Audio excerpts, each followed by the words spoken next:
Uma boa noite a todos. Vamos retomar o estudo sobre ética profissional e nessa sexta-feira à noite nós vamos trabalhar então com a questão específica da sanção e da infração disciplinar. De logo eu vou mostrar aqui para vocês um sumário para a gente poder se orientar nessa noite e a gente vai então esmiuçando esse sumário até chegar então na nossa atividade reflexiva padrão OAB para a gente poder desenvolver lá no AVA, no ambiente virtual de aprendizagem, já valendo pontos então para o grau 2. Sempre lembrando, o grau 1 já foi encerrado, as notas finais do grau 1 já estão disponibilizadas para vocês no portal do aluno, não é no AVA, no portal do aluno, que é o canal oficial de divulgação da nota. Compartilhando a tela, nós vamos encontrar aqui, então, o nosso sumário para a aula de hoje à noite, registrando, né, o dia 22 de maio. Deixa eu fazer um teste aqui. Vocês estão enxergando? Por favor, mandem um like, né? Mandem um joinha. Maravilha. Então, eu vou manter esse padrão estético aí até o final, ok? Vou procurar sempre jogar aqui nesse lado esquerdo da tela. Deixa eu conseguir aumentar um pouquinho. Pronto. E aí, vamos adiante. Tema, então, sanções e infrações disciplinares. Coloquei aí, né, uma breve preliminar para a gente trabalhar hoje. No 2, nós vamos ver quais são essas sanções, então, que a Ordem dos Advogados do Brasil prescreve. Depois nós vamos ver o que são essas infrações, né, o que se comete, então, de errado, né, não só do ponto de vista ético, mas também do ponto de vista administrativo, né, na perspectiva que é uma órbita interna de prescrição da instituição e, por fim, questões da OAB. É uma questão que a gente pode fazer aqui e outra que a gente faz lá no AVA. Então, vamos adiante. A título, então, de preliminares, deixa eu tomar um copo d'água.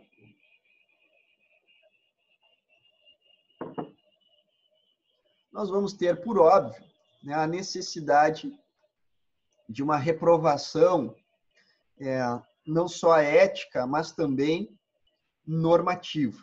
Então, essa reprovação normativa vai realmente exigir a necessidade de que as infrações disciplinares estejam previamente estabelecidas em uma determinada normativa institucional, para que realmente se reprove esse ato. Não é possível que cada pessoa, do seu próprio ponto de vista, possa dizer aquilo que é certo e aquilo que é errado. Porque, caso contrário, né, nós vamos cair num relativismo ético, num relativismo moral, e isso efetivamente não ajuda a gente na tomada de decisões. Ao passo que, quando você tem uma norma existente, você tem um parâmetro objetivo que serve, então, para todos. E não basta ter, né, efetivamente essa norma, também se precisa da respectiva sanção. Caso contrário, a gente cai em 2 exemplos que eu trouxe aqui, né, atuais, para a gente poder conversar. Né, os 2 de esfera doméstica, porque eu não saio de casa, né? Estou sempre aqui, então não consegui trazer muita coisa diferente, mas bastante acessível. O primeiro é desse documentário que está fazendo sucesso no Netflix, né, o Último Arremesso, ou A Última Dança, né, dependendo aí da tradução, que mostra um pouco da vida do Michael Jordan, esse famoso aí jogador de beisebol e de basquete. Acabei dando um spoiler aqui para vocês, mas foi bem pequenininho, tá? Nem conta. E ele sofre, né, com um problema que efetivamente ele é muito competitivo, extremamente competitivo, e ele também é jogador de muitas coisas além do basquete e do beisebol, né? Ele joga 21, joga baralho, ele joga moeda com os seguranças. Ele é compulsivo em relação a esse aspecto. Então, esse tipo de ação começa a ser objeto de assédio da imprensa, e o fato é que não existe nenhuma norma que condene isso, né? Os jogos dele são legais, né? O dinheiro é dele. A única coisa que impacta é propriamente na reputação, né? Ou seja, não existe nenhuma reprovação normativa em relação a isso, a não ser a expectativa das pessoas de querer que elas se comportem de uma forma e não de outra. Isso vai contrastar também com outro personagem, que é o Rodman, né? Que é uma figura muito exótica dentro desse seriado também, né? Ele faz claramente aquilo que dá vontade. Claro, dentro, então, né, dessa tolerância aí que a franquia acaba dando para ele. E o segundo exemplo que eu ia falar para vocês da respectiva sanção. Se você não tem uma sanção, não adianta propriamente reprovar o ato mesmo com uma norma. Você tem que ter um elemento de eficácia, né? Um elemento que realmente desencoraje um determinado ato ou que encoraje a pessoa a fazer determinada ação, determinado tipo de comportamento, que é o que a gente estudou lá em ética geral. Tá? Então, né, quando os guri aqui em casa não estão a fim de comer direito, tem que dar um elemento que os encoraje, né? Uma sanção que pode ser negativa ou pode ser positiva, né? Eu gosto de usar a sanção positiva, né, como uma primeira alternativa. Então, comam tudo que vocês vão poder ganhar sorvete. Então, aí você tem um fator de motivação para a pessoa. Então, realmente, isso pode ser um elemento que empurra as pessoas a um determinado tipo de comportamento. Na questão, então, da instituição da OAB, não é diferente, é uma visão deontológica, nós já trabalhamos com isso e eu não vou torturá-los com esses conceitos. Relembrando, então, a título de preliminares, nós vamos ter essa palavrinha importante que vocês têm que saber e faz bem relembrar, que é o chamado REC. REC não só de gravação, mas também porque relembra na horizontal os 3 tipos normativos que a OAB usa para, então, essa reprovação normativa e aplicação de respectivas sanções. Então, o primeiro deles é o chamado regulamento, tá? Para quem não estava aí na última aula expositiva, isso é importante. Depois, o estatuto, que é o mais importante elemento normativo, porque foi feito, então, no âmbito e no espaço do Congresso Nacional, né, que é a famosa Lei 8.906 de 94. E, por fim, o código, né, o código de ética. Eu uso sempre, né, um elemento pedagógico simplificador que é quanto menos, melhor. Então, vamos restringir a uma palavra. Mas quem quiser colocar código de ética da Ordem dos Advogados do Brasil, também não tem problema. Mas eu recomendo trabalhar dentro dessa esfera de raciocínio. Conhecimento também é simplificação.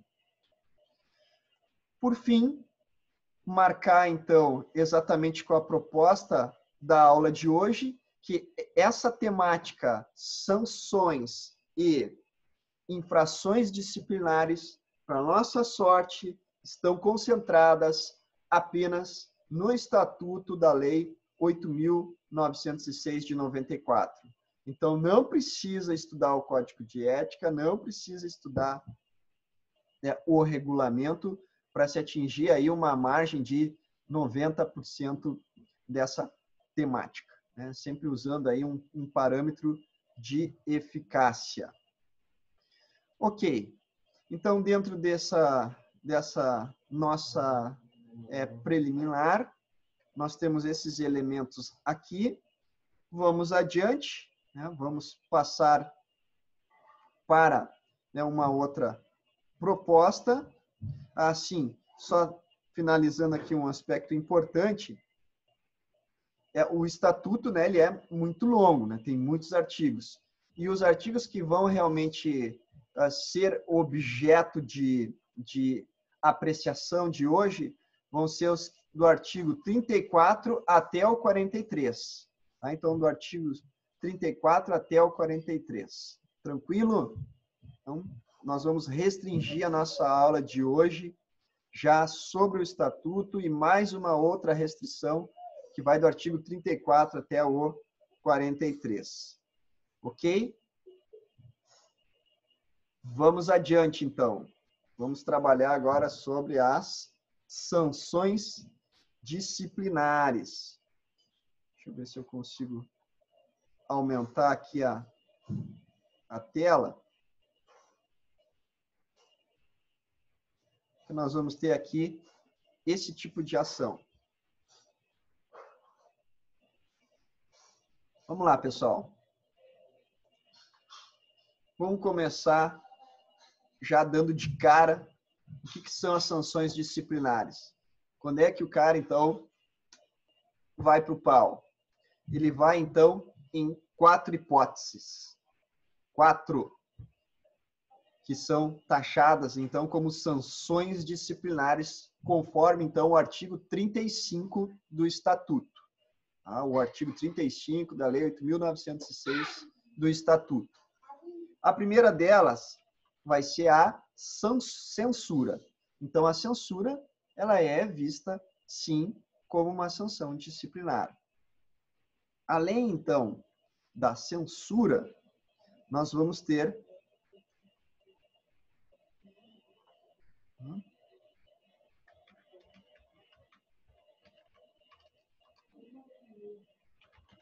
a suspensão como a segunda sanção colocada pelo Estatuto. E a expulsão como a forma mais grave, a forma mais gravame de realmente penalizar uma infração disciplinar de um dos seus membros. Então, isso aqui vai ser algo também bastante importante. Esses 3 tipos de sanções obedecem a essa ordem hierárquica. A censura é mais amena, a suspensão já é mais pesada, inclusive que impede, né, o advogado de atuar, e a expulsão nem se fala. É realmente algo bastante pesado para a estrutura aqui das sanções aqui colocadas. E, por fim, nós vamos ter aqui ainda um 4º tipo de sanção que o Estatuto prevê, que é a multa. A diferença é que a multa, ela é algo acessória. Ela é vista, então, como um elemento que complementa a censura, ou que complementa a suspensão, ou que complementa a expulsão. Então, para usar aí um exemplo clássico, né, do Aristóteles, né, uma mão fora do corpo não tem sentido. Tá? Então, a multa sem a respectiva sanção também não tem sentido. Tá? Ou algo mais simples, né? Um brinco. Não estou usando hoje o meu brinco, mas, né, um brinco, né, sem estar na orelha não tem sentido.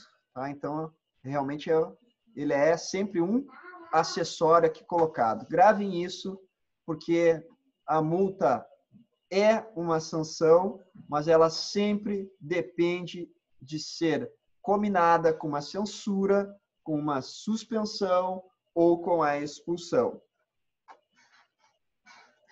Colocado, então, esses parâmetros, não tem mistério, não vamos confundir aqui a cabeça.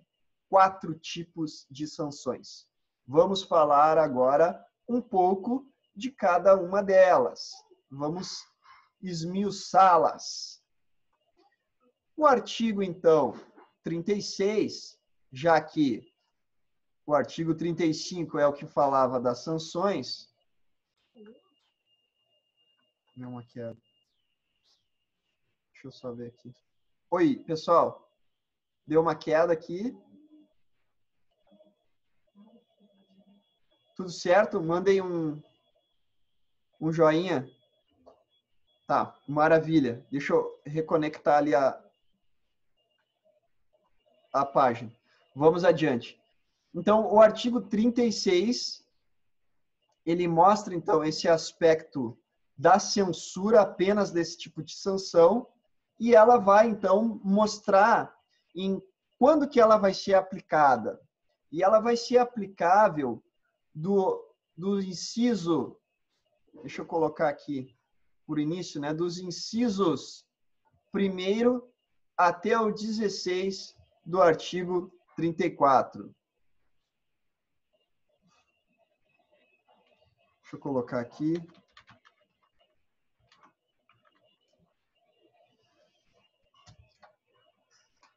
Isso aqui vai ser importante porque o próximo ponto que nós vamos estudar, além das sanções que nós estamos agora, vão ser as infrações. Então, se a gente já souber quais são as infrações que recebem as respectivas sanções, como é o caso agora da censura, isso vai facilitar muito a nossa vida. Em especial porque eles recebem uma determinada ordem matemática. Veja como facilita as coisas para nós. O inciso 1º até o 16 do artigo 34 são todas as espécies de infrações disciplinares que recebem a sanção de censura. A única exceção fora da ordem vai ser o inciso 29 do artigo 34, que vai ser tranquilo e fácil para a gente memorizar, na medida que vai tratar da temática do estagiário. Então, muitos de nós aqui estamos estagiando, então isso vai facilitar também a nossa vida. Ok? Então, a pena de censura é aplicável em todos aqueles incisos que aparecem ali no artigo 34, do 1º ao 16, mais o 29. Não tem mistério. Essa é a primeira observação. Depois, eles ainda vão dizer, são aqueles que violam ao Código de Ética. Só que aqui entre nós, eu nunca vi nenhuma violação lá do Código de Ética que não esteja absolutamente prescrito aqui, que foi aquele exemplo que eu comentei com vocês do Jordan. Está muito aberto aquilo que está colocado lá e se precisa realmente de uma literalidade normativa para se reprovar o ato de alguém. Tanto é que as questões da OAB são baseadas dentro da sanção que envolve censura sobre o amparo do artigo 34, do inciso 1º ao 16 ou o 29. E ainda fala de potencialidades de ser da lei, dessa lei, né, de outros casos que não estão colocados aqui no artigo 34, inciso 1º ao 16 mais o 29, mas que também, né, eu não vi acontecer. Por fim, esse artigo 36 ainda vai falar da questão da advertência, que é o seguinte: a advertência, primeira coisa, não é sanção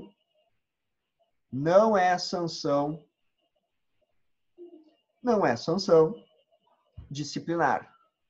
A advertência, né, como diria, né, o jogador de futebol, né, ele é a famosa, então, xingada que o árbitro dá no jogador. Então, essa xingada que a OAB dá num dos seus membros se chama advertência. Essa advertência, ela pode ser por escrito, mas ela não vai na anotação dos livros, né, da ata ali colocada. É exatamente, né, um cascudo, nem diria um amigo meu, em relação ao ato reprovável ali do advogado. Tá? Então, quando que isso vai ser aplicado? Vai ser aplicado, então, sempre que se tem uma sanção de censura, desde que, né, se tenha, então, alguns pressupostos. Depois eu vou elencar para vocês mais adiante, mas só para adiantar, no caso dele ser a primeira vez dele, que ele tem, então, uma assiduidade no desenvolvimento da sua profissão, que não seja reincidente, que seja a primeira vez dele. Então, essas são realmente as possibilidades da advertência poder substituir a censura. Um passo adiante, nós vamos ter, então, o artigo 37, que vai tratar aqui da sanção da suspensão, e ele vai ser aplicável quando, então, violar as infrações disciplinares prescritas no artigo, deixa eu só subir aqui, prescritas no artigo 34, inciso 17 ao 25. Inciso 17 ao 25. Vejo que forma uma harmonia matemática. Se a censura, que é a primeira sanção, vai do 1 ao 16, depois a suspensão vai do 17 ao 25. E o todo dessas infrações disciplinares são 29.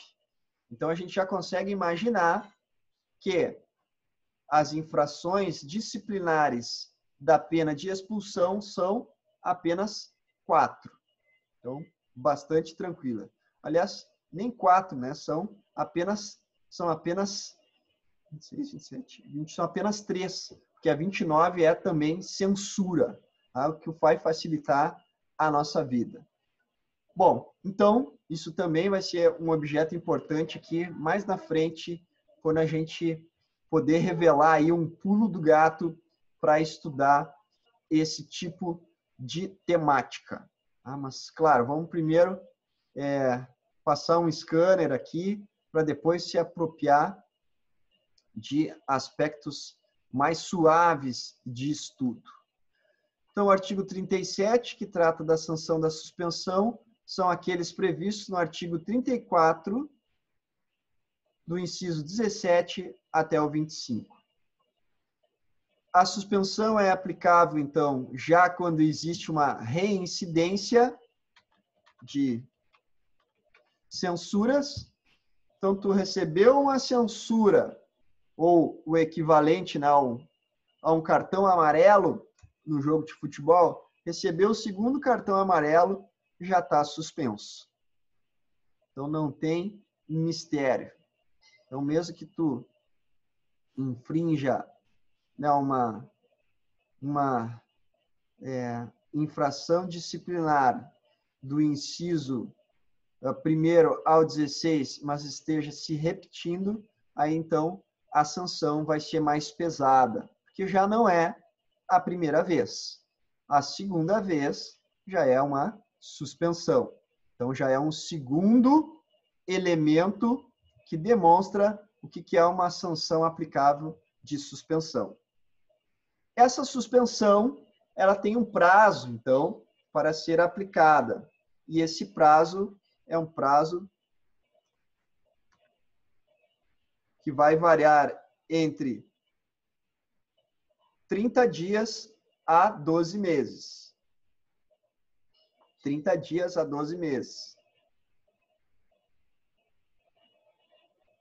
Cuidado, né, com montar o raciocínio de até 1 ano, porque o que essa norma diz? Ela diz que tem um prazo mínimo, 30 dias, e tem um prazo máximo, 12 meses. Ok? Então, fiquem atentos a esse tipo de observação, principalmente números. Então, né, o tempo de suspensão também vai ser algo importante de se trabalhar. Por quê? Deixa eu só buscar a lei aqui para trazer um elemento importante para vocês, que é o seguinte.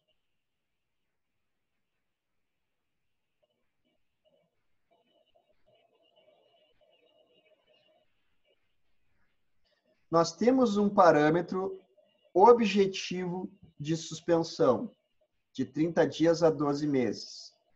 Quando que isso pode ser excepcionado ou relativizado? Quando algumas suspensões, e nós vamos ver ali quando a gente estudar essas infrações disciplinares, que vão do inciso 17 ao 25 do artigo 34, elas necessitarem da correção dessa infração disciplinar.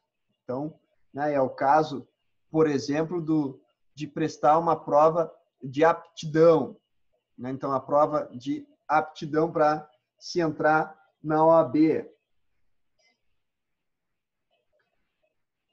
Quando tu vai se inscrever para o exame de ordem, né, ou para qualquer tipo de uma prova dentro da OAB, você precisa, então, estar com os documentos adequados. Às vezes, se apropriar de um documento, principalmente para o advogado, né, pode levar 30 dias, mas pode levar, às vezes, até 1 ano e meio, dependendo daquilo que tu estás buscando. Às vezes, um documento que vem de estrangeiro, ou realmente alguma coisa que ainda seja passível de estar sendo apurada pelo judiciário, né, está sendo propriamente decidida pelo próprio judiciário. Então, esses prazos podem, inclusive, passar os 12 meses. Podem, inclusive, passar, né, o elemento ali colocado. Então, vejam que a suspensão existe a possibilidade, mesmo tendo prazos objetivos ali demarcados pela lei, de efetivamente, em alguns casos, essa suspensão variar por mais de 12 meses. Tá? Mas isso é, obviamente, a exceção. Mas fiquem atentos, né? Porque isso aí realmente costuma ser cobrado também em exame de ordem. Ok? Bom, vamos adiante. Tá? Então, muitas questões de suspensão, né, além de questão de aptidão, são com um fundo econômico, né, o famoso dinheiro. Então, às vezes, né, o pagamento de uma dívida ou não pagamento da dívida acarreta uma sanção de suspensão. E para você tirar essa pena de suspensão só quando pagar a dívida. Então, às vezes até uma estratégia de alguns preferem, né, não pagar a dívida e tentar ficar com os 12 meses, mas aí a lei foi modificada exatamente para quê? Para que a pessoa só possa deixar de ficar suspensa quando ela quitar a dívida. Então, é um outro caso também aqui colocado de suspensão. E a suspensão geralmente envolve questões com recursos, com dinheiro, até um parâmetro para a gente poder saber o que é uma suspensão e o que é uma censura. É um fator diferenciador muito forte. Terceiro tipo de sanção, então a questão da exclusão, nós vamos ter esse tipo de parâmetro. O que é, quando que ocorre, então, a suspensão? Ocorre quando a pessoa já foi suspensa 3 vezes. Nossa, para ser suspenso 3 vezes, o cara tem que ser bom. Então, já chega ali, né, com um parâmetro bastante forte de reprovação aos seus atos eticamente previstos ali. Além disso, nós vamos ter atos específicos previstos ali no artigo 34, do inciso 26 até o 28. Tá? 26, 27 e 28. São só 3 atos, 3 infrações disciplinares que vão ser previstas. E, além disso, tem que ter um quórum alto de confirmação, né, dos conselheiros.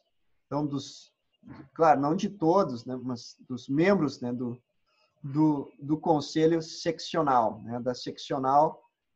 Aqui, para nós, como a gente usou o parâmetro de equivalência na última aula expositiva, é como se fossem os estados da federação, né? Então, a seccional do Rio Grande do Sul, a maioria dos seus membros, no caso ali, 2/3, deve votar de forma favorável à exclusão de um membro da OAB. Então, também existe, né, um parâmetro político bastante importante na hora da tomada dessa punição administrativa ali colocada. Ok? Bom, então, meus amigos, tá? Vamos para a última sanção aqui da nossa noite, que é a multa, que é a mais simples de toda, né? Que é a mão fora do corpo, que é o brinco, que vai ser realmente colocada de uma forma acessória em conjunto com uma das 3 anteriores. Então, a multa com a censura, a multa com a suspensão, a multa com a exclusão. E qual o parâmetro, então, de aplicação dessa multa? Vai de 1 até 10 vezes o valor da anuidade, no caso do advogado. Então, como eu digo isso, porque existem faixas, né, de cobrança da anuidade. Se começa pagando menos, né, o chamado um advogado júnior, paga bem menos do que um advogado sênior que já está lá no teto da anuidade. Eu chutaria aí um valor de uma anuidade sênior em torno de R$ 1.100, mais ou menos. Então, o máximo seria aí uns R$ 11.000 de multa. Tá? É um valor razoável, assim, né? Não é pouco, né? Mas também está longe de ser muito, em razão aí da atuação de muitos escritórios. Ok, então, em termos de sanções, meus amigos, deixa eu só descompartilhar aqui a tela.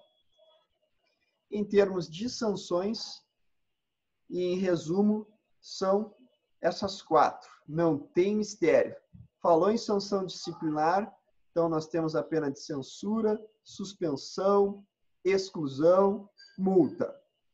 Advertência é sanção? Não, né? São só 4, das quais 3 efetivamente são colocadas como principais e a multa é acessória. Tá? Se a gente pudesse resumir esse ponto da matéria aqui, essa é um breve e rápido resumo. Colocado isso, vamos para mais um ponto do nosso sumário de hoje.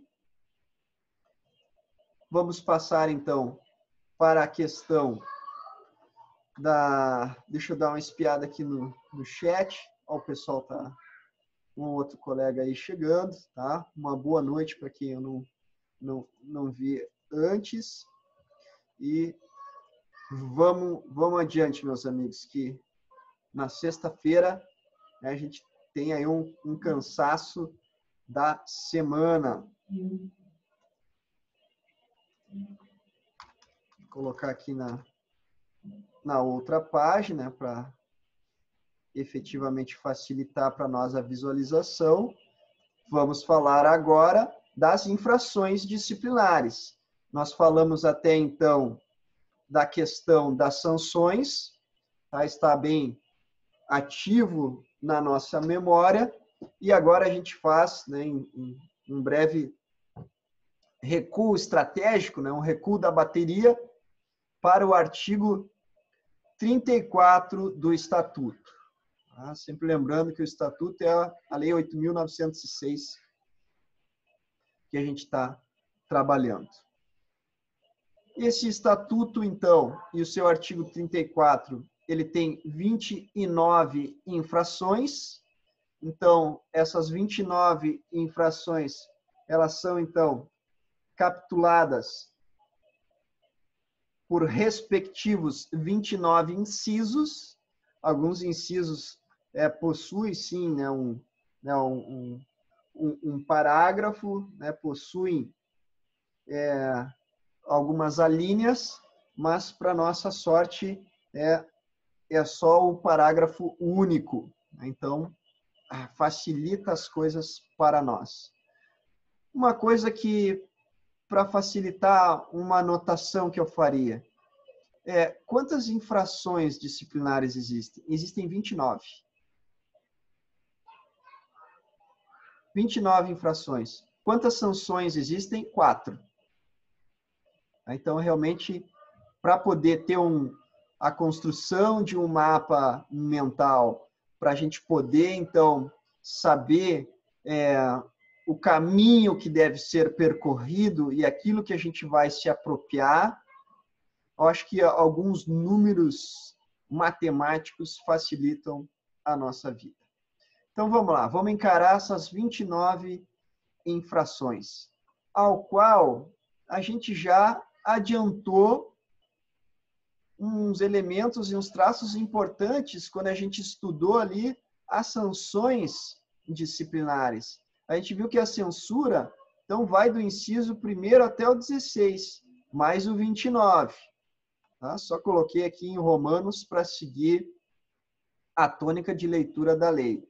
Depois, então, da censura, a gente vê a suspensão, que vai do 17 ao 25. E, por fim, nós vemos a pena de expulsão, que vai do 26 ao 28. Então, não tem mistério, meus amigos. O problema aqui, em termos de alongamento, vai ser a censura. E eu prometo a vocês, lá no final da nossa aula, vou dar aí um pulo do gato, depois de ficar remoendo aí, estudando essa matéria. Vamos tocar a ficha, então. Tá? Procurei aqui colocar umas palavras-chave que vão resumir a estrutura, a ideia central, né, de cada inciso. Então, vamos lá. Primeiro inciso, que é punível, então, com a pena de censura. Tá? Daqui nós vamos até o 16 tocando ficha. Aí depois dá uma pulada para o 29 e aí retoma o raciocínio. Então, o primeiro inciso é o exercício da profissão inabilitado. Tá? Um exemplo aí muito comum colocado é você fazer com que alguém que não esteja habilitado, ou seja, o inabilitado, possa realmente realizar algo que só o profissional devidamente cadastrado na AB possa desenvolver. Então, efetivamente, mandar um colega, né, fazer um JEC quando já existe, né, um advogado do outro lado, né, por isso que já começou, inclusive, nas audiências a se cobrar, né, a apresentação logo no início da OAB, para não ter nenhum problema dessa natureza, né, de nulidade ou questões como essas. Então, isso aí é visto, né, como alguma coisa não bem vista, né? Ou se o próprio advogado está suspenso, né, e ele vai lá fazer uma audiência. Então, também ele não está habilitado temporariamente para o exercício da profissão. Depois, inciso segundo, da sociedade profissional. Então, tem que se realmente adequar às normas que realmente constituem uma sociedade.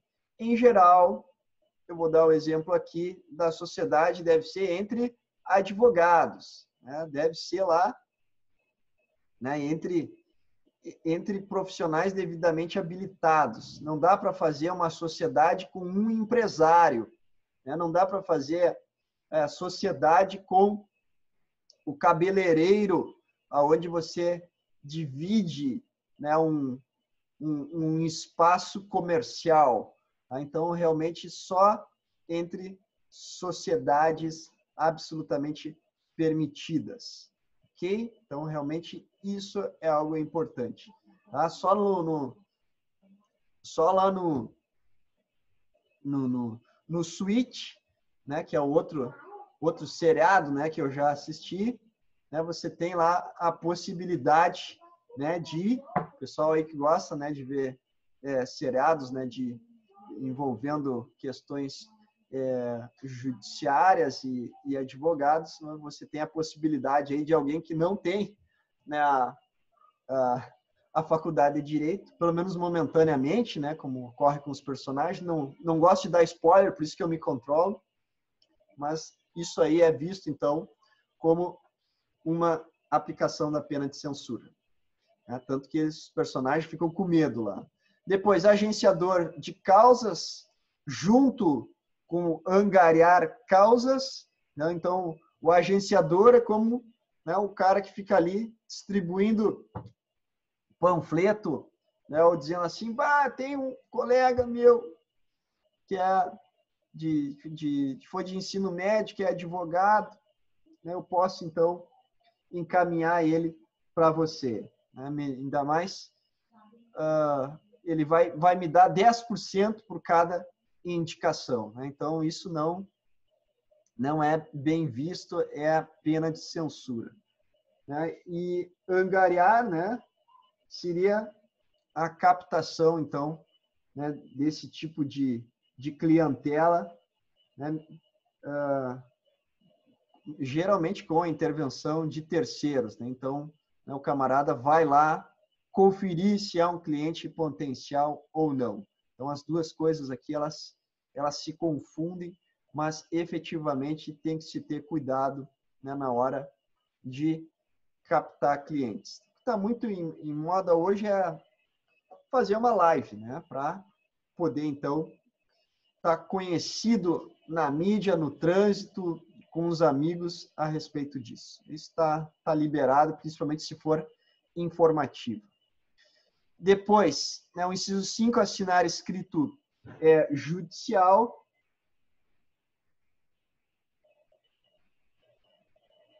Né, que é quase uma...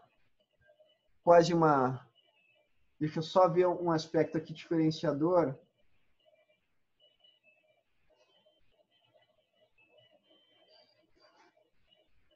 Que é realmente você firmar algo ao qual tu não participa, né? Pode ser uma petição, pode ser, né,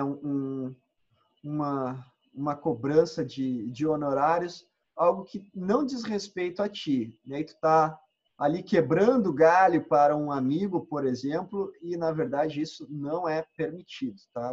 Tem que ser de um caráter pessoal, né? Não pode ser delegado algumas coisas.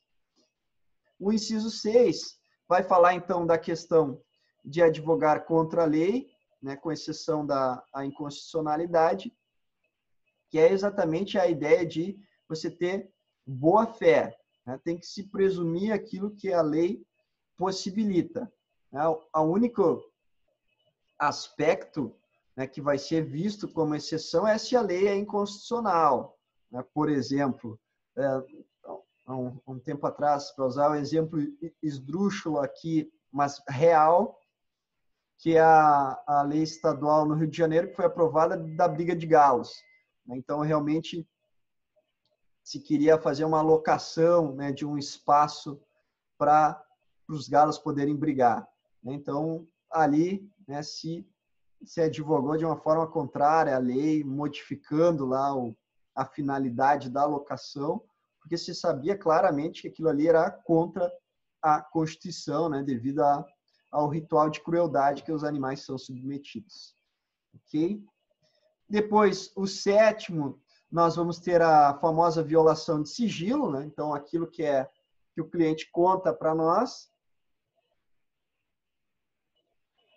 deve ser algo mantido em segredo, né? Mantido, então, em sigilo, e não dá para ir no bar, né? E ficar dando o nome, né? O endereço, CPF da pessoa, e ficar falando bem, ficar falando mal, ou se vangloriando. Tem que se ter cuidado, né, em relação a esse tipo de fala, né? No mínimo, então, uma desidentificação, né? Pegar um acórdão, né, que já está aí publicizado, para poder falar com calma, né? Detalhes, né, evitem, tá? Não façam. Depois, uma negociação sem autorização, no inciso 8º, né? Imagina, né, tu ligar para outra parte, né, fazer um acordo e depois chegar para o teu cliente. Fechamos um acordo. E o cliente diz, mas eu não quero acordo. Eu não te autorizei a fazer esse acordo. Então, realmente, as negociações devem estar de acordo com a vontade do cliente. Você pode tentar convencê-lo. Naquele momento é a melhor coisa a fazer. Né? Que depois, num outro momento, se pode retomar. Mas, efetivamente, isso precisa da aprovação dele. O inciso 9, né, vai ser exatamente fazer aquilo que se diz no popular, alguma besteira, né, prejudicar o patrocínio da causa. Né, coisa mais comum é perder o prazo. Né? Então, o advogado que perde o prazo, ele é mal visto. Né? Então, né, você tem realmente aí um grave prejuízo causado a quem te patrocina. Depois 10, né, a anulação da nulidade do processo, que é inclusive uma consequência, né, desse tipo de prejuízo que se causa. Né? Então, realmente tem que se ter cuidado, né? Principalmente em atos como esses, de clara irresponsabilidade. Né? Então, você acaba caindo em ações como essas. Depois, abandonar a causa, né, do tipo, não quero mais advogar para esse cliente, para essa pessoa jurídica, e você tem que ter, né, os devidos procedimentos para que isso possa ocorrer. Né? Então, não é de qualquer forma. O que diz aqui? Né? O 11 fala de um prazo de 10 dias. Vamos colocar aqui. Você dá o aviso para, então, o teu cliente poder buscar um outro representante, né? Um outro advogado. Tá? Também não dá para fazer isso na véspera da audiência. Tá? Também não é aconselhável, é causa de censura. O inciso 12, né, vai falar da assistência jurídica.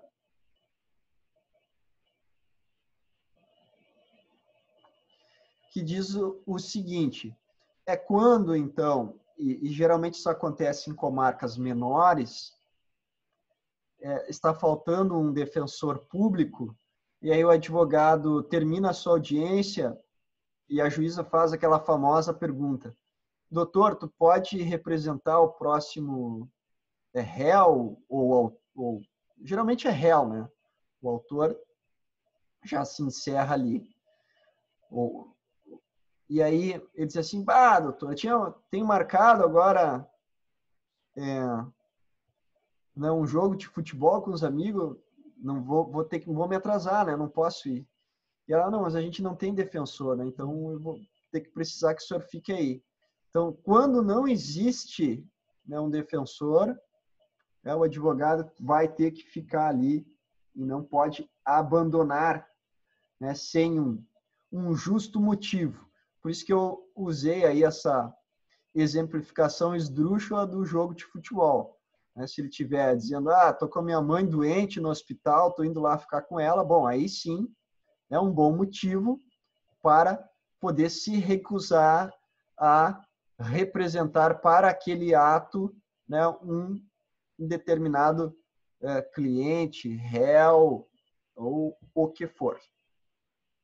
Depois, o inciso 13 vai ser a famosa publicação de propagandas, né, tendo em vista, então, angariar clientes. Tem que ter cuidado, né, nesse tipo de parâmetro, porque, caso contrário, vai te acarretar, então, numa censura. Né? Não dá para sair por aí fazendo propaganda. Né? Então, tem aquele seriado do Netflix. Qual que é aquele famoso do químico? Deixa eu perguntar aqui pro povo. O Breaking Bad. Breaking Bad. Então, isso. Obrigado, pessoal. Deixa eu só descompartilhar aqui para esse mesmo. Valeu. Então, deixa eu voltar ali ao parâmetro. Tá ali o famoso advogado no Breaking Bad, o Saul, né? O Saul vai tocando, né, outdoor e negociando publicamente de todas as formas para conseguir cliente, né? Ele é uma figura muito engraçada, virou como se diz na linguagem de seriados, um spin-off, né? Uma outra série, né, no qual realmente ele usa e abusa de publicações. Né? Para nós é proibido, então, não se pode fazer esse tipo de ação. Ok. Depois, no inciso 14, nós vamos ter detupar lei ou entendimentos. Então, o cara não pode ler a norma ali e dar uma interpretação, né, conforme um filósofo aí chamado Michael Moore, não é o cineasta, tá? É um que se não me engano, ele é israelense, inclusive.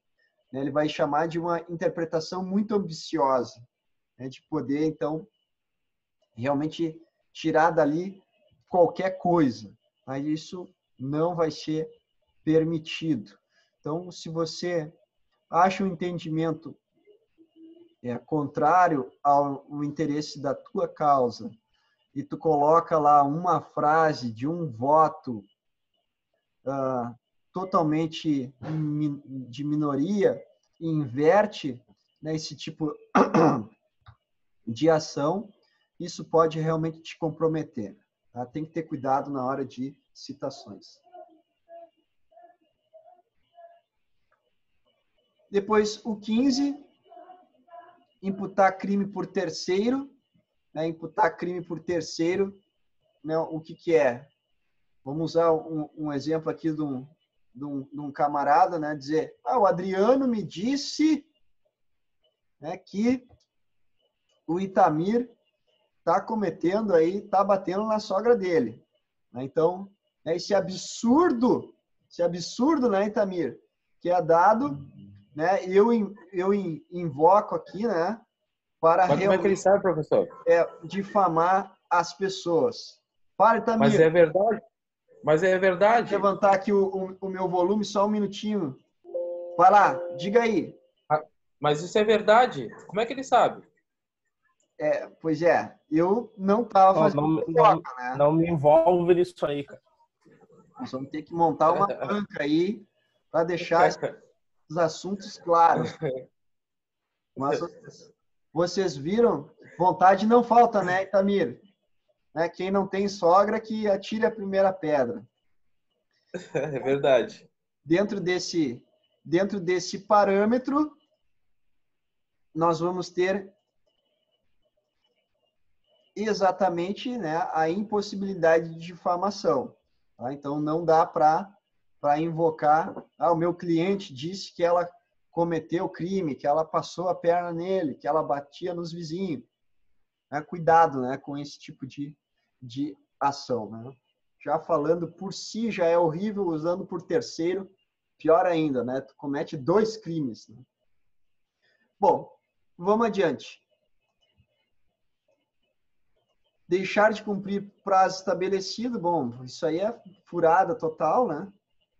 E aí terminamos a esfera dos 16 primeiros incisos do artigo 34. E pulamos aqui para o 29, que é exatamente, vai falar do estagiário que vai cometer, então, ato excessivo, aquilo que está habilitado. Então, sexta-feira, o camarada vai para a praia, aproveitar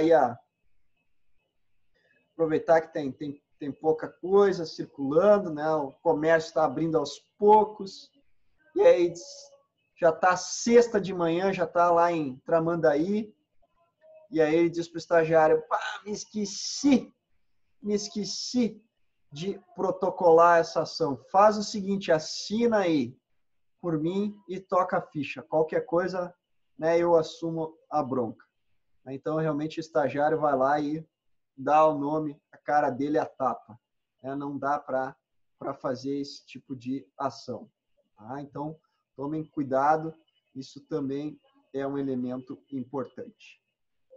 Ok, meus amigos. Tá? Então, a censura é a sanção com mais incisos, é a mais longa. E agora a gente passa, então, né, para uma outra categoria, que é propriamente a questão da suspensão. Tá? Então, isso vai ser algo importante.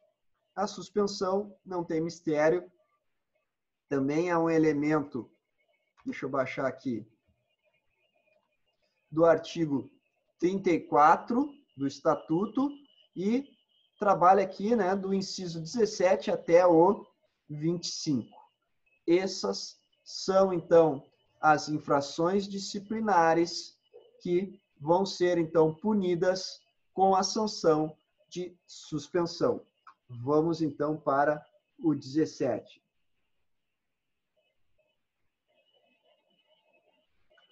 O primeiro começa com a questão da fraude, né, de efetivamente você juntar desde documentos falsos, né, ou realmente, né, poder enganar clientes, é visto, né, como um parâmetro aí de suspensão. Só um pouquinho. Produção, deixa eu pedir ajuda à produção. Ô, Thiago, dê um copo d'água para mim, por favor. Pedir ajuda aqui para o apoio. E, então, essa questão da fraude vai ser algo importante. Tá? Já é uma pena mais grave. O importante aqui, que é um elemento conector entre todos esses atos de suspensão, obrigado, vai ser a intenção de levar vantagem econômica. Vou até abrir um ícone aqui.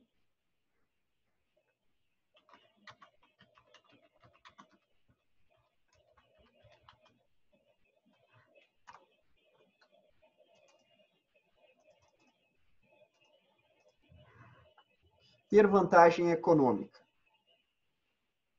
Isso vai ser um parâmetro diferenciador da questão da censura, que lá a ampla maioria não tem essa conotação. Né? Perder um prazo, né, não é uma vantagem econômica, muito pelo contrário, é uma desvantagem econômica. Né? E mostra, então, uma inépcia profissional. Né? Já cometer fraude para poder ganhar num processo é realmente um ganho econômico. Então, isso vai ser um parâmetro importante aqui para a gente analisar e diferenciar a censura da suspensão. Tanto é que o inciso 8º já fala claramente disso. O que ele diz? Receber uma quantia e aplicar em algo ilícito.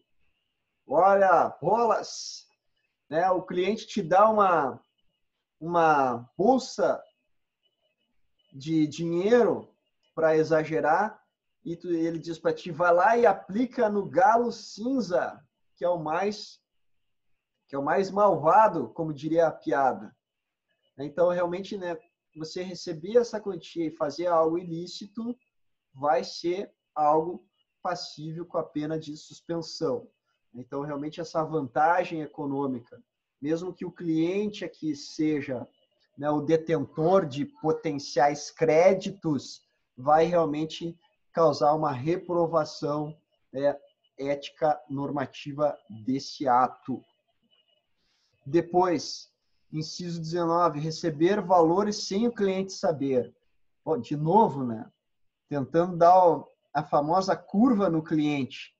O cliente fica sabendo por um colega dele, mas aquele processo não termina nunca. E aí o colega diz assim, mas terminou ano passado, né? Inclusive eu já recebia, né, os direitos a que eu tinha. E aí o outro cliente diz assim, mas eu não estou sabendo de nada, será que o meu processo já não acabou? Ele, que eu saiba, ele até acabou antes, né? Tu entrou com ação 6 meses na minha frente. Aí fica desesperado, né? Vai falar com o advogado, né? E o advogado diz, sim, recebi, mas eu me esqueci de te passar. Tá? Vou transferir aí para tua conta. Quando não acontece, é algo pior, né? De apropriação definitiva desses valores. Tá? Então, receber valores sem o cliente saber também é furada total. Depois, então, no inciso 20, né, a famosa locupletação, que é nada mais do que levar vantagem, né? A chamada lei de Gerson, né? É bom levar vantagem em tudo. Então, essa vantagem, à custa, né, de alguém, né, ou do cliente ou da parte contrária, vai ser também objeto de suspensão. Então, vamos levar, né, esse tipo de pauta aqui importante. Depois eu destaquei aqui alguns incisos importantes. O inciso 21, que é a questão da prestação de contas. Então, o advogado, ele precisa prestar contas, então, ao seu cliente, né, em relação a como que se conduziu o processo, qual foi o seu desfecho, qual foi o ganho, qual foi a perda, né? Se possível, já explicar novamente como que foi o contrato de honorários, né? E se ele se recusar a fazer isso, e é por isso que eu destaquei esse inciso em amarelo, ele só vai deixar de ficar suspenso quando ele fizer isso. Então, esse inciso 21 é uma exceção à ideia de que a suspensão possa ter um mínimo de 30 dias e um máximo de 12 meses. Porque ele só vai deixar de ficar suspenso no caso do inciso 21 quando ele prestar contas adequadas para o seu cliente. Então, dependendo da teimosia da pessoa ou a dificuldade em contatar o cliente, né, isso pode levar aí 1 ano e meio, 2 anos, 3 anos e assim por diante.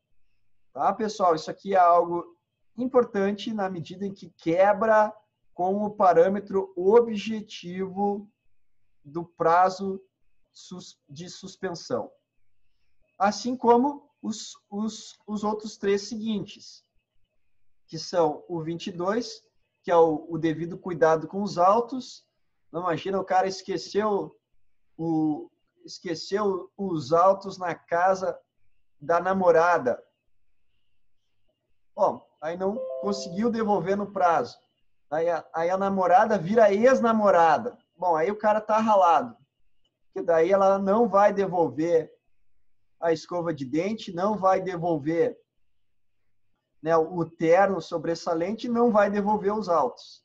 Então, né, a pessoa ali fica empatada, que só para deixar de ser suspenso é quando, então, esses autos forem devolvidos ao cartório, por exemplo. Depois, dívidas com a OAB. Bom, isso é terrível, né? Ficar devendo para a própria instituição. Então, não dá para dar aquele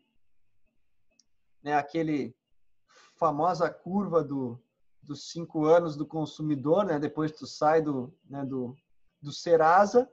Aqui, só com a quitação da dívida com a OAB é que tu vai deixar de ficar suspenso. No caso, não pagamento da anuidade ou um outro débito que, porventura, possa acontecer. Depois, o inciso 24,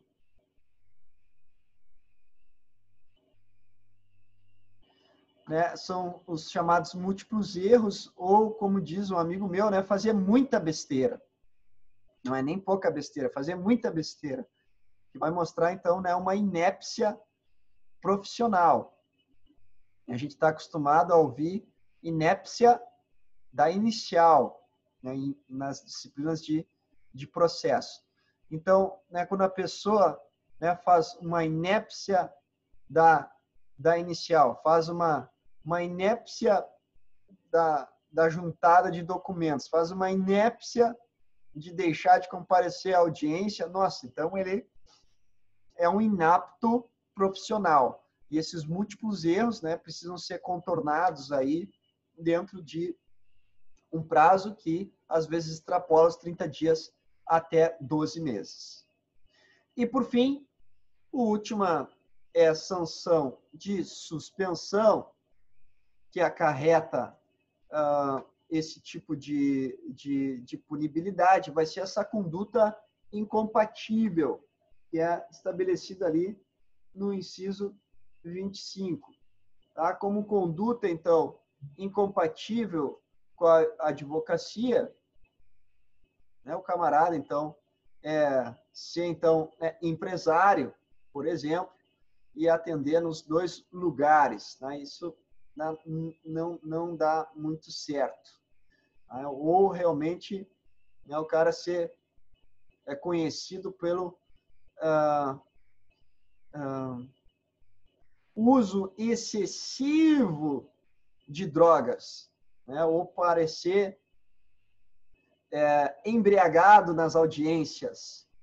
Então, realmente, isso é causa, então, de uma conduta incompatível, para citar alguns exemplos, né, de realmente esclarecimento do que é essa conduta compatível com o advogado. Tá? No tribunal, até pode ser tentar ingressar de bermuda e skate, né?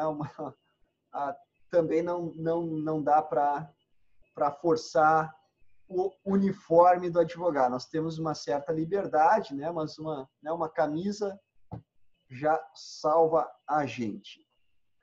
Ok. Então, meus amigos, tá? Terminamos o ponto da sanção que trabalha especificamente com a suspensão, e são essas infrações disciplinares. Vocês viram a tônica econômica aqui, que vai, então, orientar essa possibilidade, né, esse marco aqui feito. Vamos para, agora, a sanção de exclusão, né, que são, digamos assim, bem mais enxutas, né, bem menores de serem detectadas. Bom, quais vão ser elas?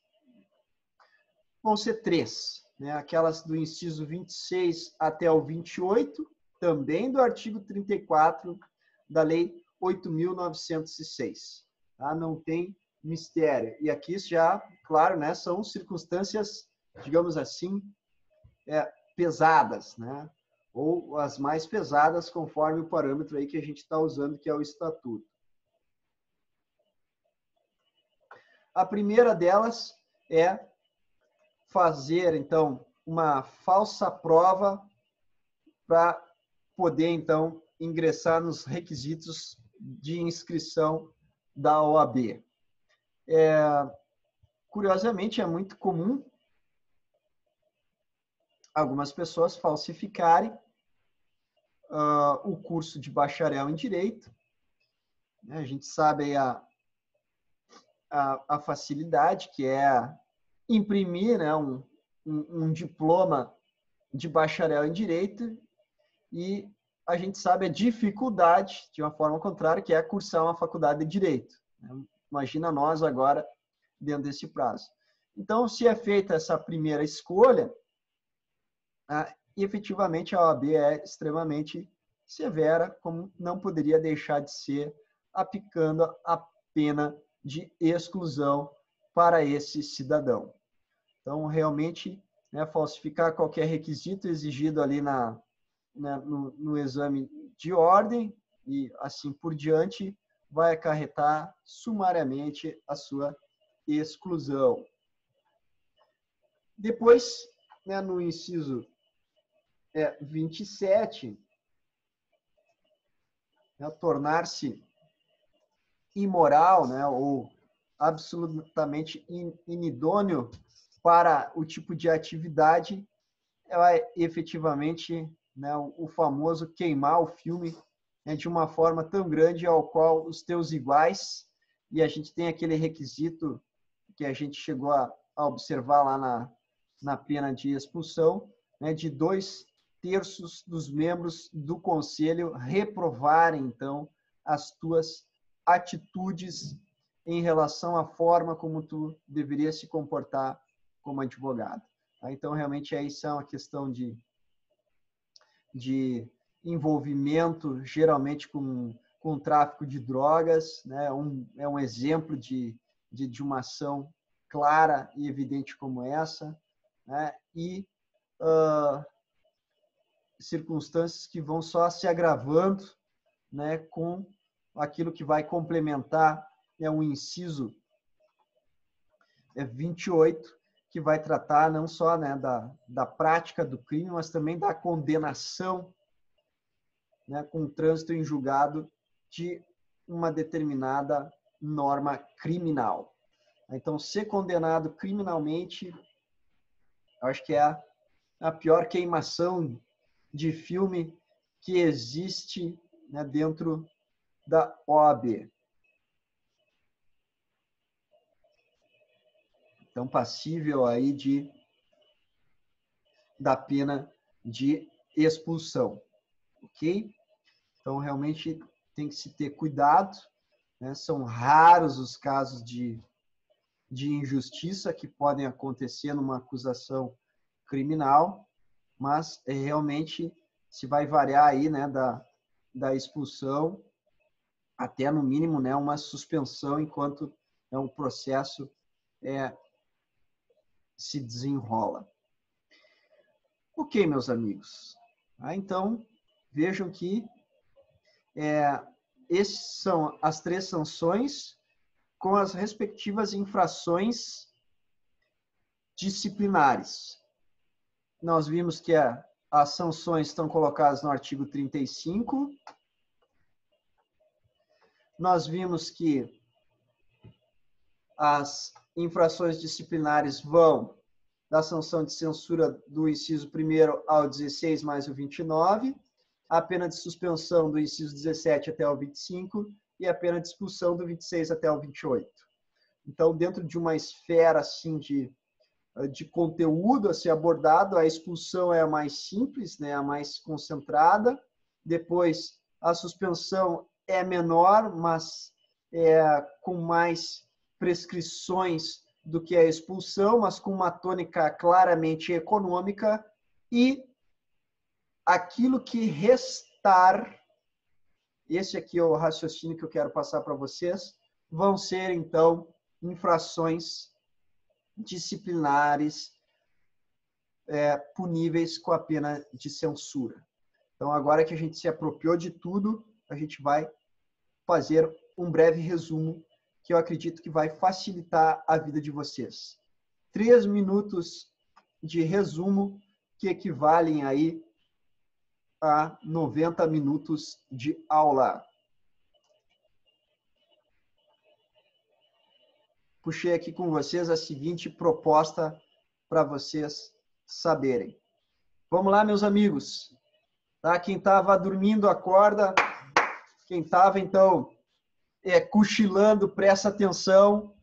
Se existe um ponto auge da aula de hoje, é esse aqui. Prestem atenção, tá? Vamos fazer um ar de mistério. Lá vai. Resumo da aula de hoje. Nós temos 4 sanções. Essas 4 sanções são censura, suspensão, exclusão e multa. Não tem mistério. Sempre lembrando que a multa é acessória, né, como um brinco. Depois, a pena de suspensão, ela vai envolver aspectos econômicos. Ou então, vai ser uma reincidência das penas de censura. Levou uma censura, ou, como diz o jogador de futebol, um cartão amarelo, tranquilo. Levou 2 censuras, 2 cartões amarelos, a pena vai ser de suspensão. Ela varia, então, de 1 mês a 12, com exceção daqueles 4 incisos que a gente viu que estavam riscados lá em amarelo, que são a fraude, a inépcia, a conduta e a abusividade. Então, para colocar as coisas de uma forma mais lembrável, para usar aqui um neologismo, eu coloquei aqui, né, a palavrinha fica, tá? Na vertical, para lembrar vocês. Quando que uma pena de suspensão não vai ser de apenas 30 dias a 12 meses? Quando se cometer fraude, quando for uma inépcia profissional, quando a conduta for reprovável ou quando haver, então, né, uma abusividade. Para a gente poder só captar, só dar uma espiada ali na suspensão, ó. Não prestar contas, cuidado com os autos, dívidas com a OAB, múltiplos erros. Tá? Então, realmente são as estruturas aqui que eu coloquei para vocês. Depois, com a pena de exclusão, quais são as hipóteses? É quando a pessoa é 3 vezes suspensa. Pô, tomou 3 suspensões, então já acarreta a exclusão do quadro. Tomou 1, passa, tomou 2, passa, a terceira, aí já vai ser excluído do quadro. Ou então, naquelas 3 hipóteses ali, né, do inciso 26, 27 e 28 do artigo 34, que eu também coloquei a palavra fica na vertical, mas como são só 3 casos, corta ali a palavra a última, né, deixa nula ali, e aí a gente vai ver, no caso de falsidade, né, no caso, então, de reprovação imoral, especial, né, pelos seus pares, ou cometer crime. Não tem mistério, é isso aí. E, por fim, a última sanção, que se relaciona também, né, com as infrações disciplinares, é a multa. Sempre lembrando que ela é acessória, ou seja, vai ser uma multa e uma exclusão, uma multa e uma suspensão, ou uma multa e a censura. E qual vai ser o valor dessa multa? De 1 até 10 anuidades, que vai variar de acordo, então, com os anos de prática do advogado. Se ele for júnior, vai ser uma multa um pouquinho menor. Se ele for sênior, vai ser o teto, então, da anuidade. Então, meus amigos, tá? Com esse tipo aqui de resumo, vocês podem efetivamente começar a testar o raciocínio. No início, a gente esquece alguns elementos, por isso que a gente precisa voltar para a lei para estudar ou para a aula de hoje. Deixa eu tentar largar aqui no chat para vocês já pegarem de imediato isso aqui. Se tudo der certo, eu vou vender isso, né? Eu vou ficar rico. Capaz, né? Professor rico, né? Não, são duas coisas incompatíveis. Mas me faz feliz, né? Me faz feliz porque a gente conseguiu construir aqui um bom raciocínio. Então, dentro desse parâmetro, guardem aí com vocês. Receberam? Manda um like aí, quem recebeu. Ok. Juliana. José, obrigado. Rafael. Tá? Maravilha. O Guilherme, Guinifer. Valeu, pessoal. Tá? Então, esse aí posso mandar para vocês. Não tem problema nenhum, Betânia. Tá? Deixa eu ver se eu consigo colar ali no AVA, tá? Ou efetivamente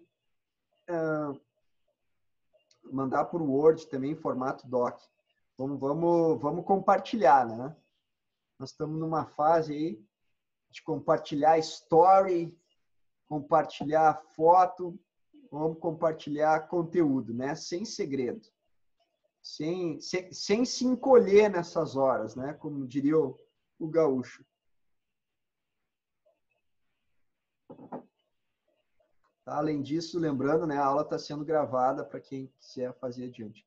Mas eu tenho uma proposta mais ambiciosa, que eu quero montar um curso com vocês, já empregando essas técnicas aí, que a cada aula eu quero fazer para vocês. Tá? Então, quando vocês forem fazer o exame de ordem, que nem tem data, né, este ano, nem sei se vai acontecer este ano, mas, enfim, vamos acompanhar, já que a segunda fase está lá para junho,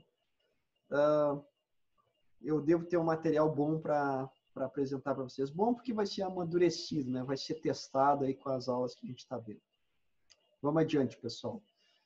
Vamos compartilhar aqui a tela.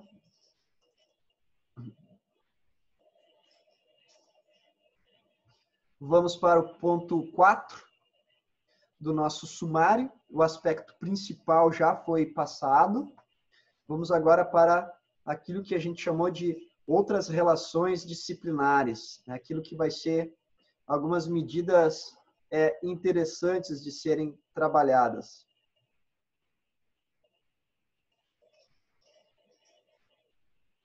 Vamos lá. A temática das sanções e das infrações disciplinares vão do artigo 34 até o 43, só está faltando aqui, então, 4 artigos para a gente esgotar tudo. Tá? Do 40 ao 43. E o que fala, então, o artigo 40 do Estatuto?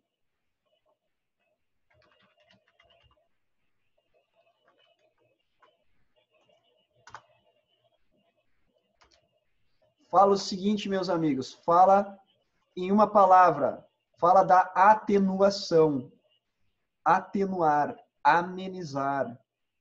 Quando que isso vai poder acontecer? Então, vai poder acontecer, né, em 4 hipóteses.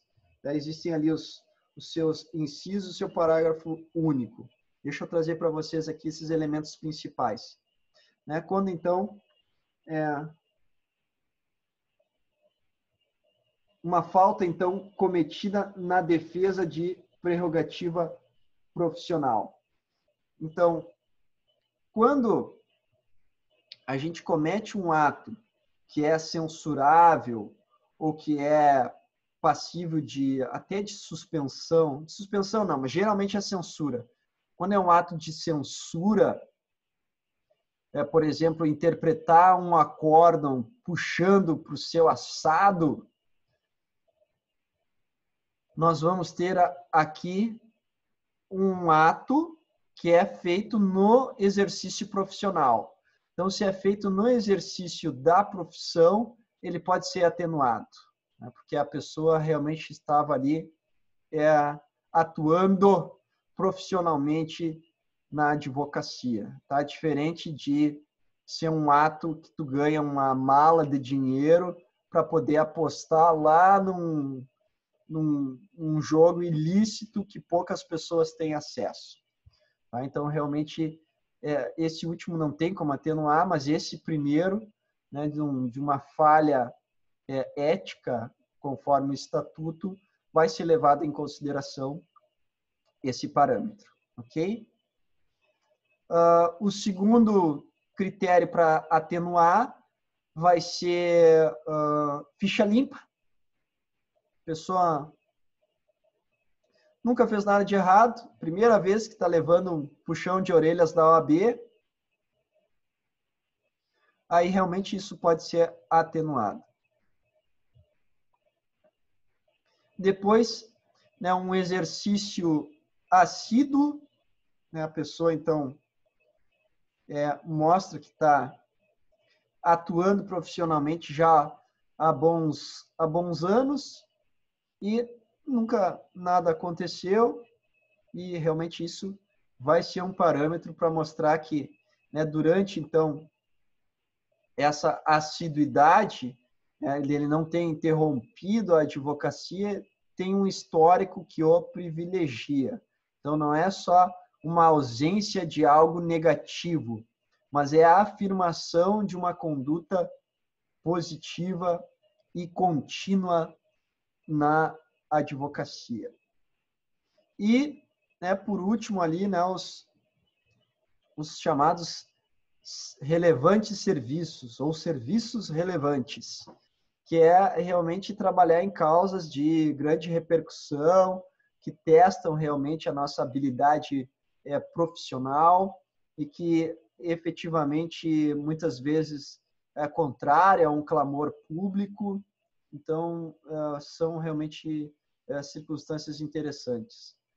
Então, lembre-se que a gente trabalhou aí na aula passada a questão do caso do Evaristo de Moraes, né? Então, um advogado que atuou, né, num momento de muito clamor público, né, uma infecção política muito grande, né, na época, e que efetivamente ficou famoso quando ele expressou esse tipo de dificuldade, mandando uma carta para o Rui Barbosa, né, e qual foi objeto aí de apreciação por muitos de vocês, né, e eu tenho certeza que esse conteúdo ético que está sendo passado vai poder também orientar a gente, não só de uma forma puramente pragmática, né, mas também de como proceder na nossa vida profissional e além dela.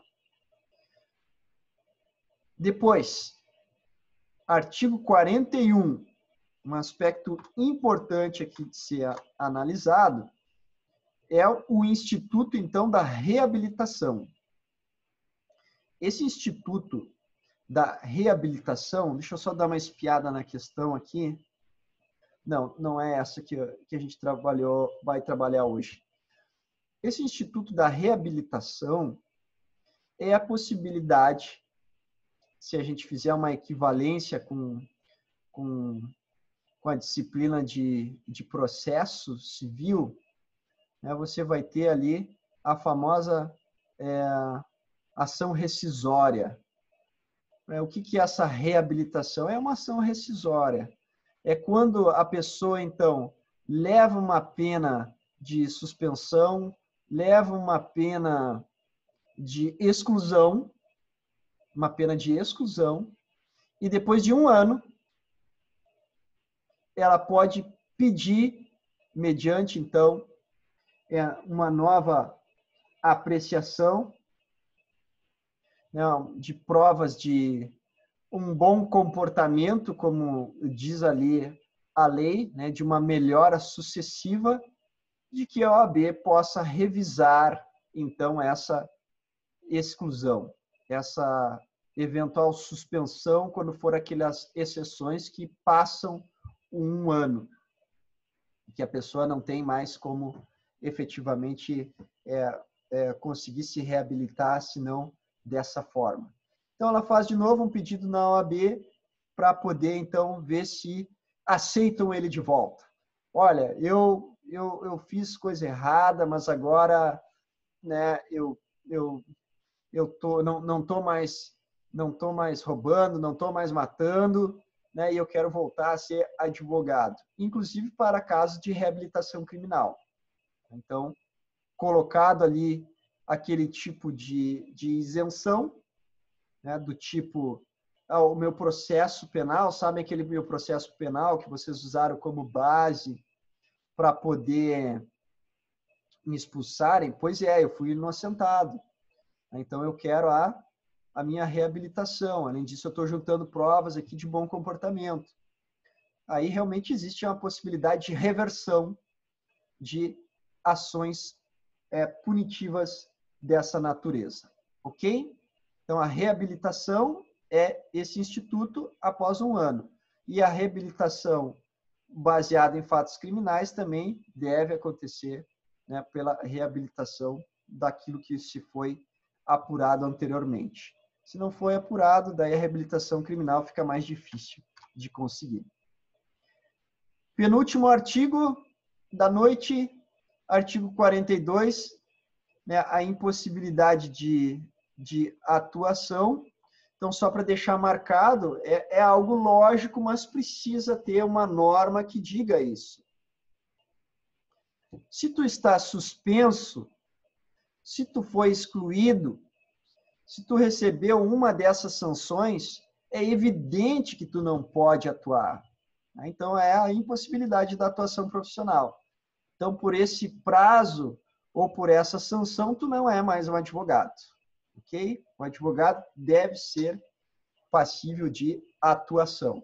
Aqui não tem mistério, é isso aí mesmo que vocês leram. Não criem nenhuma abobrinha para interpretar esse artigo.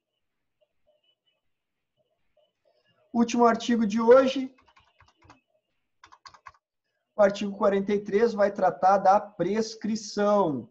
Isso aqui é importante, meus amigos. Né? A prescrição, se eu não me engano, até é a questão do AVA que está lá colocado para vocês. Tá? Então, se vocês quiserem saber como resolver a questão que eu coloquei lá para vocês, que hoje já vale pontos, né? Já tem uma pontuação, prestem atenção. A prescrição, então, é de 5 anos. 5 anos, como os dedos da mão, não tem mistério. O fato é que essa prescrição ela tem que contar de um determinado marco. Qual que é esse marco? Esse marco é da data de constatação oficial. Então, o que é a data de constatação oficial? É a data em que a OAB oficialmente declara que conhece o fato. Então, ela faz uma declaração, que é diferente de quando o fato efetivamente aconteceu. Então, quando a gente estava ali usando aqueles personagens fictícios, né, do Itamir batendo na sogra, né, e o Adriano, né, falando isso aos quatro ventos, nós estávamos ali se apropriando do fato efetivamente quando ele aconteceu. Agora, quando a OAB souber disso, por exemplo, hoje, 22 de maio, e esse fato efetivamente aconteceu em 2015, em 21 de maio de 2015, essa prescrição aí não conta. Tá? Então, conta da data oficial. Então, as coisas devem ficar em branco, né? Devem ficar, digamos assim, impuníveis ou rejeitadas, né, pela instituição da OAB.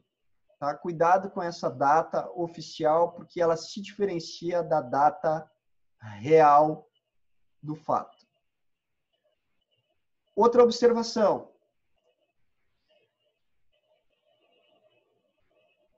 Já na prescrição que a gente pode chamar de intercorrente, que é dentro do movimento processual administrativo, depois que se constata então oficialmente esse fato, deve acontecer alguma movimentação num prazo de até 3 anos. Então aqui o prazo ele se modifica. Então alguma movimentação é exatamente essa não paralisação. Se ele ficar paralisado por 3 anos depois da data de constatação oficial, aí prescreve. E quando é que ocorre, então, um movimento? Ou o que é um movimento que interrompe esse prazo prescricional? Seja o de 5 anos, seja o de 3 anos. Bom, pela instauração do processo administrativo, né, que pela lógica só ocorre depois da constatação oficial. Então, existe o fato real, existe a constatação oficial, se começa a operar o prazo de 5 anos e também o prazo de 3 anos de paralisado. Se acontece a instauração, beleza, interrompe, começa tudo de novo.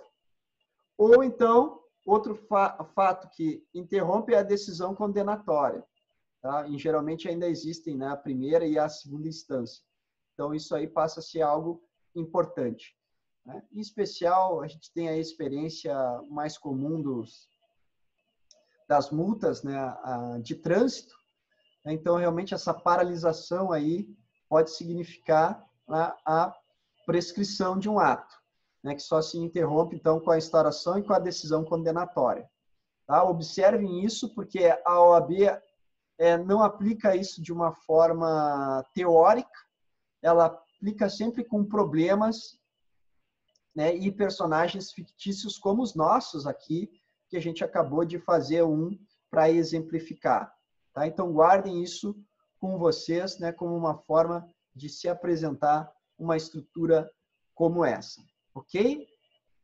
Bom, meus amigos, então, só dar uma quebrada aqui no fator imagem. Nós vamos ter esse tipo de parâmetro como o conteúdo teórico que a gente deveria se apropriar hoje, né, da sanção e das infrações disciplinares. Nós vimos, então, depois delas, um breve resumo. E, por fim, então, algumas palavras novas, né, como a reabilitação, como a prescrição, que vão ser aplicáveis a esse tipo de parâmetro. E depois disso, só nos resta, então, testar esse conhecimento. Tá? Por isso que eu trouxe aí para vocês uma questão para a gente fazer agora juntos e depois eu poder, então, liberar vocês para outra questão. Eu vou começar a criar o hábito agora de resolver sempre uma questão com vocês para a gente poder testar juntos o nosso conhecimento no dia. Então, olhem só. Deixa eu copiar aqui essa questão.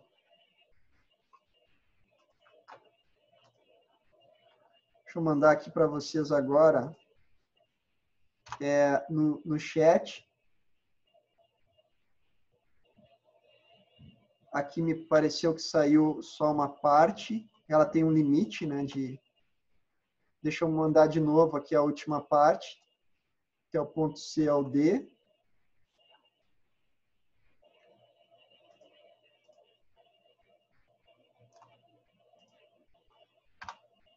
Aí, agora sim foi tudo. Tá? Então, uma questão típica de OAB, tá? Tá ali colocada.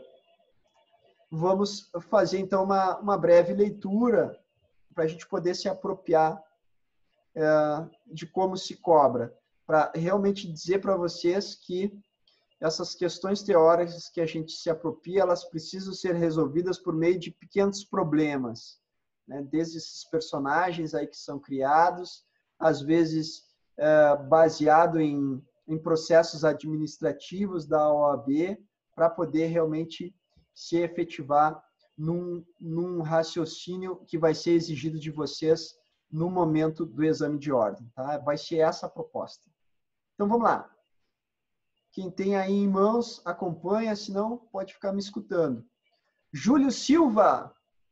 Então, primeira pessoa aí. Júlio Silva sofreu sanção de censura. Ok, bate. Por infração disciplinar não resultante da prática de crime. Ok, confere. Então, Júlio, censura não é criminal. Depois, Tatiana, segundo personagens, sofreu sanção de suspensão. Confere, suspensão também é uma sanção por infração disciplinar também não resultante de prática de crime. Maravilha. Então, nós temos uma pena de censura, uma outra de suspensão. E Rodrigo, terceiro personagem, sofreu uma sanção de suspensão, também não é tão grave quanto a anterior, por infração disciplinar resultante da prática de crime ao qual foi condenado. Então, nós temos uma sanção de censura não criminal, uma sanção de suspensão não criminal, né, e uma sanção também de suspensão criminal. Isso vai ser aqui importante. Aí segue o cabeçalho do problema. Transcorrido 1 ano após a aplicação e o cumprimento das sanções, os 3 pretendem obter a reabilitação, mediante provas efetivas de seu bom comportamento. Os 3 querem, então, participar da questão da reabilitação, né, que foi exatamente, não custa nada a gente buscar aqui o parâmetro, que é exatamente esse ponto aqui do artigo 41 que nós trabalhamos. Artigo 41, Instituto da Reabilitação, sim, é possível quando, após 1 ano, se reabilitar criminalmente, também é possível, desde que se ele reabilite criminalmente lá na ação criminal que ele foi condenado. Qualquer pessoa, sim, qualquer um e qualquer sanção. Vamos lá, então. De posse desse tipo de raciocínio, a alternativa correta, de acordo com o Estatuto da Ordem dos Advogados do Brasil, vai ser a alternativa A. Júlio e Tatiana fazem jus à reabilitação, que pode ser concedida após 1 ano mediante provas efetivas de bom comportamento. Isso é nos casos de qualquer sanção disciplinar. Isso é verdadeiro.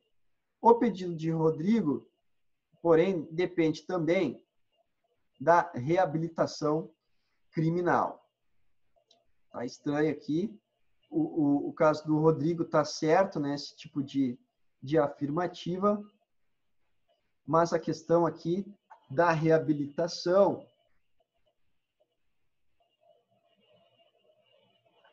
devem depender dessas provas de bom comportamento. Vamos lá. Acho que tá tudo certo. Vamos adiante. Vamos ver a B.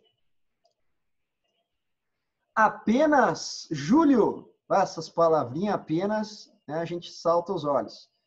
Apenas Júlio faz jus à reabilitação, que pode ser concedida após um ano mediante provas efetivas de bom comportamento. Somente nos casos de sanção disciplinar de censura. Isso é falso, pessoal, porque qualquer tipo de sanção pode realmente engendrar a reabilitação. O prazo está correto, após 1 ano, e não se restringe a pena de censura e tampouco apenas o Júlio, no caso concreto. Essa alternativa aqui, sem dúvida, está equivocada. A alternativa C, todos fazem jus à reabilitação, que pode ser concedida após 1 ano mediante provas efetivas de bom comportamento, nos casos de qualquer sanção disciplinar, independentemente se resultantes da prática de crime, tendo em vista que são esferas distintas de responsabilidade. Não, aqui está equivocado, né? A reabilitação criminal, ela faz a necessidade de correção anteriormente, né? Porque o crime ele é visto como algo mais grave do que algo que não é criminal, que é algo que é cível ou administrativo ou no trato com o cliente. Essa alternativa está equivocada. Alternativa D, ninguém faz jus à reabilitação. Aqui já é um absurdo, né? Não tem sentido ninguém fazer jus à reabilitação, que só pode ser concedida após 2 anos mediante provas efetivas de bom comportamento. O prazo está errado, né? O prazo é 1 ano. Nos casos de sanção disciplinar de censura e após 3 anos nos casos de sanção disciplinar de suspensão. Tá? Então, essa aqui é totalmente esdrúxula. Então, a alternativa correta é a alternativa A, meus amigos. Ok? Então, aquela que vai efetivamente exigir ali do último personagem a reabilitação também criminal e não vai exigir a reabilitação cível dos anteriores. Tá? Umas provas de um bom comportamento. Então, a pessoa pode ressurgir das cinzas, né, observando aqueles requisitos colocados ali no artigo 41, ok? Bom, colocado então esses parâmetros, isso, 41 e parágrafo único, né, que é a questão da reabilitação criminal. Tá? Maravilha. Colocado então essa proposta de aula, meus amigos, deixa eu fechar aqui o nosso gravador.